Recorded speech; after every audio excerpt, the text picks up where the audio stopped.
स्वागत है आपका एक और नई वीडियो में। और मुझे बहुत सारे डाउट है रिगार्डिंग हॉस्टल्स, पीजी, फ्लैट। तो मैंने सोचा क्यों नहीं आपको ये डाउट क्लियर कर दिया जाए।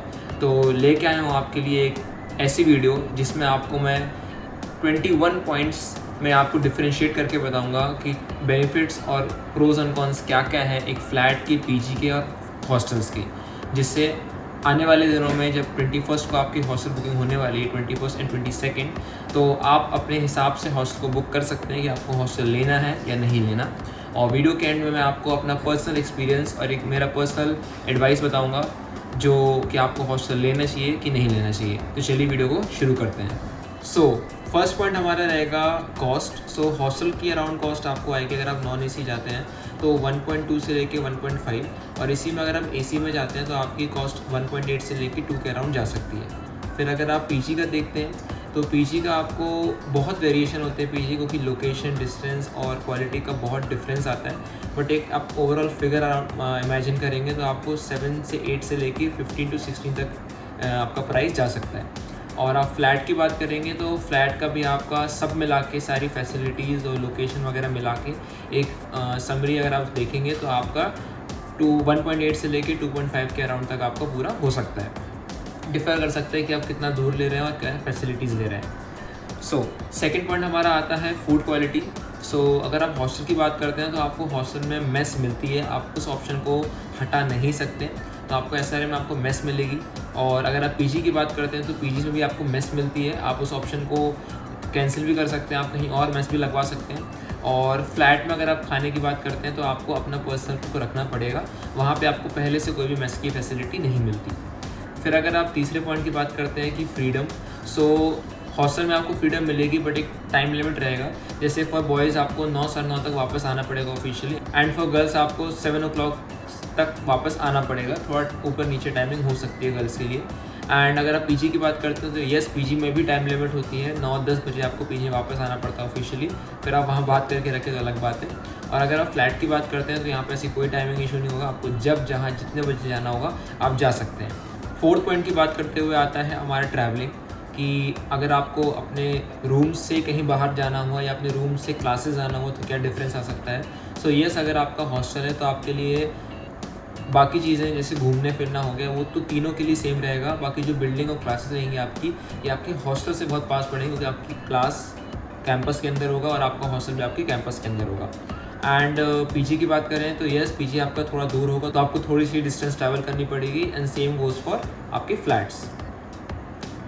फिफ्थ पॉइंट की बात करते हैं वो है हमारी सिक्योरिटी।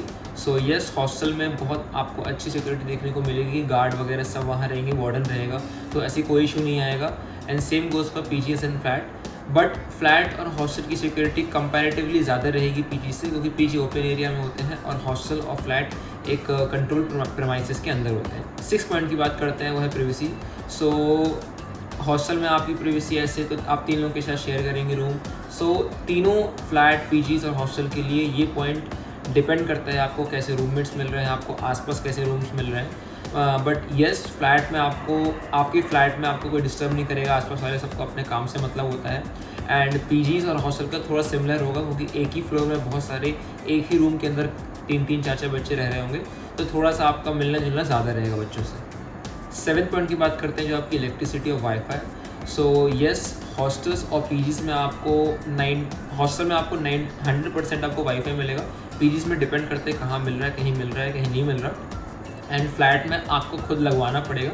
समटाइम्स आपको ओनर की तरफ से लगा मिल जाता है, बट बहुत ही कम चांस होते हैं। एंड इलेक्ट्रिसिटी हॉस्टल में आप जब फीस पे करेंगे अपनी, तो आपके फ़ीस में ही वो बिल इंक्लूडेड होगा। पीजीज़ में जनरली भी आपके फ़ीस में जो आप पीजी का फीस देते हैं उसमें आपका बिजली का बिल इंक्लूडेड होता है, बट सम टाइम आपको एसी का अलग से देना होता है। एंड फॉर फ्लैट्स आपको पूरा खुद से अलग से देना होगा। नाउ 8 पॉइंट की बात आती है जो है मेंटेनेंस। हॉस्टल में आपको मेंटेनेंस खुद से कुछ नहीं करना होता है, आपकी क्लीनिंग, हाइजीन सबका ध्यान हॉस्टल रख रहा होता है। और मेरा पर्सनल एक्सपीरियंस रहा है कि कोई दिक्कत नहीं आती, अगर आप रूम में टाइमली अवेलेबल होते हैं तो क्लीनिंग वगैरह में कोई दिक्कत नहीं आती। सेम गोज़ फॉर पीजी में कभी कभी हो सकता है कि अगर आप सस्ता पीजी लेते हैं, कुछ सस्ते के चक्कर में कम फैसिलिटी वाले लेते हैं, तो वहाँ पे आपको क्लीनिंग का इशू आ सकता है।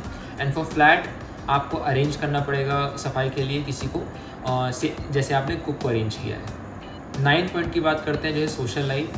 सो तीनों चीज़ के लिए बहुत डिपेंड कर सकता है, बट हॉस्टल में आपका मैक्सिमाइज़ हो सकती है सोशल लाइफ, बिकॉज एक ही फ्लोर में कई रूम्स में कई बच्चे होते हैं, कोई ऐसी मेजॉरिटी प्रिवेसी नहीं होती जैसे मैंने आपको बताया, और सारे इवेंट्स आपके कॉलेज के अंदर हो रहे होंगे तो आप सारे इवेंट्स को ईजिली अटेंड कर पाएंगे।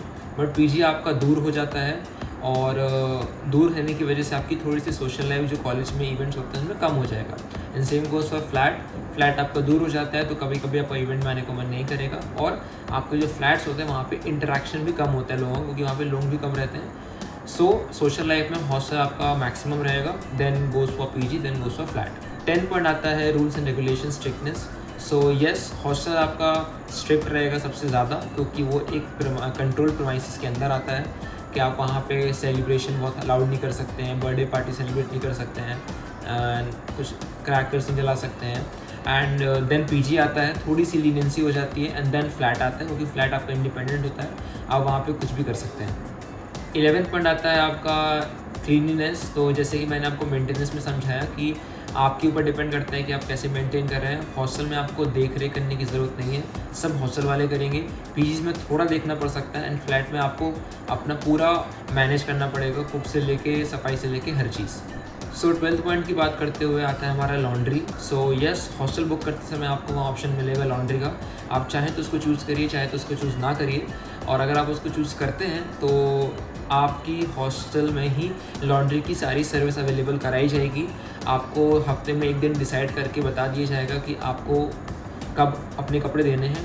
कपड़े देने का सिस्टम ऐसा रहेगा, आपको वो लोग एक बैग देंगे, आपको वो लोग एक छोटी सी पासबुक टाइप छोटी सी कॉपी देंगे जिसमें लिस्ट रहती है आप कितने कपड़े हैं, कौन कौन से कपड़े हैं, आपको वो लिस्ट भरनी है, बैग में कपड़े डालने हैं, बैग को बंद करना है, और जितने बजे भी आपको बोला जाएगा उतने बजे आपको अपने रूम से सबसे नीचे ग्राउंड फ्लोर में आना है। वहाँ लंबी लाइन लगेगी और सबके नाम की उनके पास भी एक लिस्ट होगी। सो यस, अगर आप पेमेंट करते हैं तभी आप कपड़े दे पाएंगे। ये मत सोचिएगा कि आपने पेमेंट नहीं किया मैं तब भी कपड़े दे लूँगा। एंड वो लोग फिर आपका नाम क्रॉस वेरीफाई करते हैं, फिर कपड़े ले जाते हैं। Same goes for returning. एक दिन आपको बता दिया जाएगा 4 या 5 दिन के गैप में कब आपके कपड़े वापस आएंगे। एंड पीजी के लिए आपका ऐसा कोई सिस्टम नहीं होता। पीजी के लिए आपको एक्सटर्नली लॉन्ड्री सर्विस लेनी पड़ती है, बट मेरी पीजी में वॉशिंग मशीन अवेलेबल है, किसी किसी में नहीं होगी। सो ये डिपेंड करता है। और फ्लैट में भी आपको वॉशिंग मशीन रखनी होगी और एक्सटर्नली आपको लॉन्ड्री सर्विस लेनी होगी। और हॉस्टल के लिए एक और इम्पॉर्टेंट पॉइंट, अगर आपने लॉन्ड्री नहीं लिया है और आपको बाद में मन किया लेने का तो टेंशन मत लीजिए। आप हॉस्टल में वापस आने के बाद भी हॉस्टल की लॉन्ड्री का ऑप्शन दोबारा चूज़ कर सकते हैं। आपको हॉस्टल ऑफिस जाके वहाँ पे पेमेंट करनी पड़ेगी, सेम अमाउंट लगेगा, कोई फ़ाइन नहीं रहेगा। और अगर आपको दूसरी लॉन्ड्री सर्विस भी लेनी है तो कैंपस के अंदर ही लॉन्ड्री सर्विस मौजूद हैं, आप उसको चूज़ कर सकते हैं। Now 13 point is kitchen facilities. So आप हॉस्टल में आपको अलाउड नहीं होता है कोई भी केटल वगैरह यूज़ करने का, इंडक्शन मिक्सर ऐसा कोई ऑप्शन नहीं होता। अगर आप यूज़ करते हुए पाए जाते हैं तो हॉस्टल आपके सामान को ले लेगा और वापस भी नहीं करेगा। पीजीज़ में भी समटाइम्स आपको अलाउड नहीं होता है कोई भी यूज़ करना, बट कॉमन इंडक्शन और कॉमन आपको एरिया दे देते हैं जहाँ पे आप यूज़ कर सकते हैं।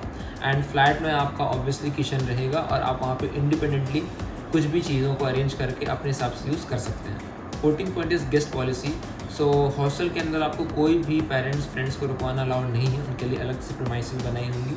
Same goes for PGs. कभी कभार हो सकता है आपको अलाउ कर दें, बट पीजीज़ में भी आपको अलाउड नहीं होता है कोई भी एक्सटर्नली किसी मेंबर को ला के अपने रूम में रुकवाना। एंड फ्लैट में आपको अलाउड होता है, आप वहाँ पे किसी भी अपने दोस्त को बुला के रुकवा सकते हैं। अगर वो मना कर रहे हैं तो उनकी भी एक टाइम लिमिट होगी कि आप इतने बजे से इतने दिनों के लिए कर सकते हैं। वो आप वहाँ पे बात कर लीजिए और आपको पता लग जाएगा। Now 16 point is storage capacity. So सामान रखने की जगह, रूम का साइज़। ऑब्वियसली हॉस्टल में आपको एक ही रूम के अंदर 3 शेयरिंग, 2 शेयरिंग, 4 शेयरिंग मिलेगा। जैसे जैसे शेयरिंग बढ़ती जाएगी आपको कंजेस्टेड भी लग सकता है। एंड जो बच्चे हॉस्टल बुक करने वाले हैं आपके सामने बहुत सारे ऑप्शन रहेंगे। सारे हॉस्टल के रूम सेम साइज़ के नहीं रहेंगे, कुछ रूम अच्छे साइज़ के होंगे, कुछ रूम छोटे साइज़ के होंगे। सो आप ट्राई करिए कि आप 2 या 3 शेयरिंग में ही जाएँ, 4 से ज़्यादा मत जाइए, आपको कंजेस्टेड फील हो सकता है। सेम गोज़ फॉर पीजीज़ के रूम भी हॉस्टल जैसे ही होते हैं, कोई डिफरेंस नहीं होता। बट यस, फ्लैट में आपको बहुत ज़्यादा स्पेस मिलेगा। सो स्पेस के मामले में फ्लैट सबसे ऊपर, देन पीजी एंड हॉस्टल बराबर। तो 17 पॉइंट आता है हमारा comfort. So hostel and PGs are similar, आपको कंफर्ट नॉर्मली मिलेगा, आपको एक कॉट होगा, अलमारी होगी, कबर्ड होगा, टेबल होगी, चेयर होगी, वॉशरूम होगा। सो इट्स सर्वाइवल जैसा है, बेसिक फैसिलिटीज़ आपको मिल रही हैं। बट जो फ्लैट है वहाँ पे आप अपने हिसाब से एडजस्ट कर सकते हैं, कुछ भी फैसिलिटीज़ ला सकते हैं, तुड़वा सकते हैं, बना सकते हैं। तो it's all depends on you. So hostel और पीजीज़ में बहुत सारे चेंजेस करने नहीं मिलेंगे, बट फ्लैट में आप कुछ भी चेंज अपने हिसाब से कर सकते हैं। नाउ 18 पॉइंट जो बहुत इंपॉर्टेंट है, जो है इमरजेंसीज एंड मेडिकल फैसिलिटीज़। सो जो बच्चे हॉस्टल बुक करने वाले हैं उनके लिए बहुत अच्छा प्लस पॉइंट है कि SRM में मेडिकल इमरजेंसीज़ के लिए बहुत अच्छा सिस्टम है। आपको कोई भी प्रॉब्लम है, आपको थोड़ी भी मन कर रहा है, आपको लग रहा है कि मुझे हॉस्पिटल जाना है, आप नीचे आइए, अपने वार्डन को बोलिए, 5 से 10 मिनट के अंदर एम्बुलेंस आपके गेट के बाहर, हॉस्टल के बाहर अवेलेबल हो जाएगी। उसमें बैठिए, अगर आपको किसी दोस्त को ले जाना है तो एक दोस्त आपके साथ जा सकता है, वहाँ उसमें बैठिए और सीधा आपको SRM हॉस्पिटल पहुँचा दिया जाएगा। SRM कैंपस के अंदर उनका प्राइवेट हॉस्पिटल है, उसमें आपको चेकअप करा दिया जाएगा। और जब आपका चेकअप हो जाएगा और आपको लग रहा है कि मुझे वापस जाना है, तो आपको वहाँ से लेके वापस हॉस्टल तक भी एम्बुलेंस सर्विस अवेलेबल कराई जाएगी। तो सबसे अच्छा मेडिकल और इमरजेंसी सर्विस हॉस्टल के अंदर ही आपको मिलेगा। पीजीज़ और फ्लैट में आपको ऐसी कोई सर्विस नहीं मिलेगी, आपको खुद से ही हॉस्पिटल वगैरह जाना पड़ेगा अगर आपको भी मेडिकल इमरजेंसी आ जाती है। 19 पॉइंट की किस बच्चों के लिए हॉस्टल, पीजी और फ्लैट आइडियल रहेगा। सो जनरली फर्स्ट ईयर्स के लिए पीजीज़ और फ्लैट को मना करते हैं, हॉस्टल को चूज़ करने को बोलते हैं। Then after first year, second, third, fourth year आप पीजीज़ और हॉस्टल को चूज़ कर सकते हैं अपने हिसाब से। ओके, आप जब पहली बार किसी नए शहर से आते हैं तो आपको थोड़े से डाउट्स हो सकते हैं, वहाँ का अरेंजमेंट नहीं पता होता, तो it's better to choose hostels for first years. 20 point आता है कस्टमाइजेशन। सो येस, आप पीजीज़ और हॉस्टल में नहीं कर सकते, हॉस्टल में तो बिल्कुल नहीं कर सकते, पीजीज़ में आप थोड़े मोड़े कस्टमाइजेशन कर सकते हैं अपने हिसाब से, और फ्लैट में आपके फुल कंट्रोल होता है, आप कैसे भी तरीके से कस्टमाइज़ कर सकते हैं, कहीं भी सामान रख सकते हैं, आपके पास एक बहुत बड़ा एरिया होता है, तब उसको अपने हिसाब से डेकोरेशन भी कर सकते हैं। अब बात करते हैं लास्ट पॉइंट के बारे में, जो है 21 पॉइंट, और वो है हमारा contract and deposit. So hostels में आपको जनरली पूरे साल का पेमेंट एक बार में करना होता है, उसके अलावा आपको कोई पेमेंट नहीं करना होता। पीजीज़ में आपका कहीं कहीं मंथली बेसिस पे होता है, कहीं कहीं ईयरली बेसिस पे होता है। एंड फ्लैट में क्या होता है, आपको पर मंथ रेंट देना होता है, इसके अलावा आपको एक सिक्योरिटी अमाउंट डिपॉजिट करना होता है, जिसमें आपका ब्रोकरेज भी होता है। सो ये थे हमारे 21 पॉइंट्स आपको डिफ्रेंशिएट करने के लिए कि आपको हॉस्टल लेना चाहिए, कि पीजी लेना चाहिए, कि फ्लैट्स लेना चाहिए। और आई होप आपके सारे डाउट क्लियर हो गए होंगे। एंड अब बात करते हैं एक आखिरी पॉइंट की, कि मेरा पर्सनल एक्सपीरियंस और एक मेरी पर्सनल एडवाइस आप लोगों के लिए क्या रहेगी।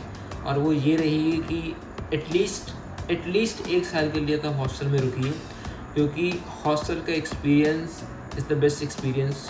कॉलेज में अगर आप हॉस्टल का एक्सपीरियंस आपने एंजॉय नहीं किया, तो फिर आपने हॉस्टल्स और कॉलेज के मज़े लिए ही नहीं असलियत में। और जैसे आपने 3 इडियट्स देखी होगी कि वहाँ पे हॉस्टल में मज़ा हो रहा है, सारे लोग साथ में हैं, 20-20, 30-30 लोग साथ में मज़े कर रहे हैं, वॉशरूम में मज़े हो रहे हैं। तो 70 to 80% तक ऑब्वियसली वो मूवी है, थोड़ी सी रियल लाइफ है। रियल लाइफ की बात करें तो 70 to 80% तो एक्जैक्टली सेम आप कर सकते हैं अपने हॉस्टल्स में। पूरी फ्लोर में आप 100 से ज़्यादा बच्चे मिलेंगे, पूरे बिल्डिंग में आपको इतने सारे बच्चे मिलेंगे, आपका बहुत अच्छा ग्रुप बन जाएगा, आपके कनेक्शंस बढ़ेंगे, आप ज़्यादा से ज़्यादा लोगों को जानेंगे। सो मैं तो आपको ये एडवाइस दूंगा कि एटलीस्ट 1 साल तक आप हॉस्टल में रहिए, हॉस्टल के मज़े मिस मत करिए। उसके बाद आपके हिसाब से अगर आपका मन कर रहा है कंटिन्यू करने का, तो आप सेकेंड, थर्ड ईयर में कंटिन्यू कर सकते हैं। अगर आपका नहीं मन कर रहा तो आप पीजीज़ और फ्लैट में भी शिफ्ट हो सकते हैं। ये तो रही मेरी पर्सनल बात, और आज की वीडियो यहीं ख़त्म होती है। आपके और भी अगर कोई डाउट है तो आप कमेंट करके बताइए, मैं ट्राई करूँगा जैसे ही आप डाउट डालेंगे उसी दिन आपका डाउट मैं क्लैरिफाई कर दूँ, क्योंकि येस, कॉलेज आने के पहले बहुत सारे डाउट होंगे और थोड़ा भी लेट होने से आपको प्रॉब्लम आ सकती है। तो कोई भी डाउट अगर आपको आ रहा है, आप प्लीज़ नीचे कमेंट करके बताइए। और अगर आप एंड तक जुड़े हुए हैं तो बहुत बहुत थैंक यू। लाइक करिए, सब्सक्राइब करिए, और मिलते हैं आपसे अगली वीडियो में। तब तक के लिए बाय बाय।